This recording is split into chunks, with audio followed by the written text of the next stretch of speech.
Buying clothes has never been easier. 80 billion items are manufactured every year. We're putting too much product out there, most of that product ending up in landfill.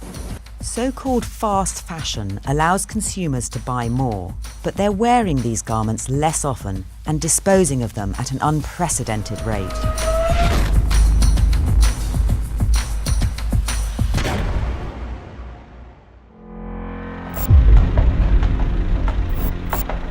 This is where wardrobe cast-offs end up. Savannah Rags is a clothes recycling and processing plant in Nottingham, England.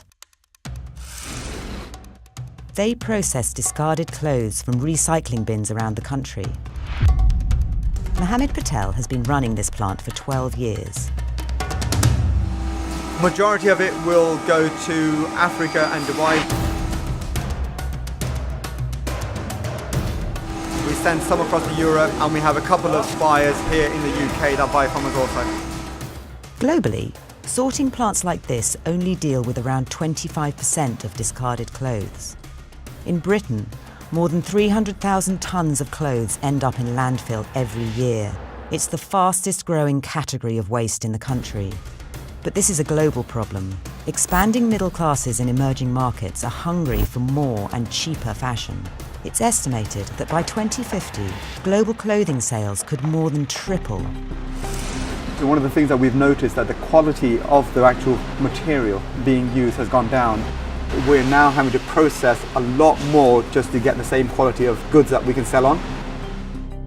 But how can the fashion industry continue to grow while addressing the environmental need for people to buy fewer clothes?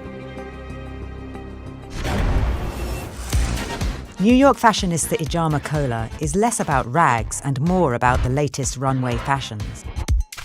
Because I post often on Instagram, there is a little bit of pressure to have a new outfit. She's a fashion blogger. Her stylish posts and clothing tips are attracting a big online following. I found myself before buying a lot of clothes.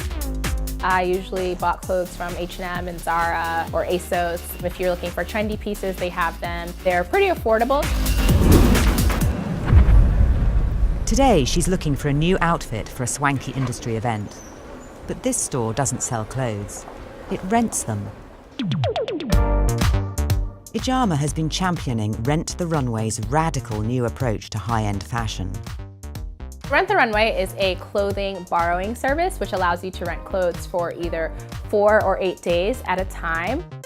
You are cycling through clothing as fast, but you're borrowing it with other people, so other people get to wear the same things that you're wearing as well. On average, only 20% of clothes are worn on a regular basis. Rent The Runway's mission is to change consumers' relationship with the clothes they wear. Rather than buying something, only getting to wear it maybe 3-4 times before you decide to give it away or throw it away, an item is worn a lot more when it is being shared across different people. Rent The Runway only has a couple of flagship stores, but online it's a giant. And it's disrupting the fashion industry. To date, there are 10 million members, so it comes with a hefty laundry bill. The company claims to have the largest dry cleaning facility in the world. Rent The Runway is getting more mileage out of items of clothing. It's also helping to tackle an increasing throwaway culture. But the last thing clothing brands want is for consumers to buy less. Except perhaps for Patagonia, an outdoor apparel brand, which sent shockwaves through the industry with this full-page advert in the New York Times on Black Friday 2011. Here in Amsterdam, Ryan Gellert heads up Patagonia's operations in Europe and the Middle East. The apparel industry has become one of the most polluting in the world. As an industry, we're creating product that people don't need by stimulating demand and creating this sense that if you don't buy it now, it's not going to be available. There's this race to the bottom on price and quality that is an unsustainable model. Patagonia's philosophy flies in the face of fast fashion. To buy once, buy well, and mend clothing for a longer lifespan. So maybe doing that in Amsterdam and then figuring out how to share it elsewhere. With the largest single repair facility in North America and mobile mending services around Europe and America, Patagonia's anti-fashion environmental message has resonated with people who buy into their vision. Helping our customers keep their product in use longer was also one of the original big ideas of Patagonia.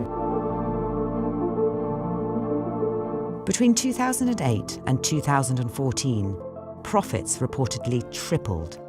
Patagonia claims it generates revenue of nearly $1 billion a year. Its hope is to inspire other brands to tackle the environmental impact of fast fashion.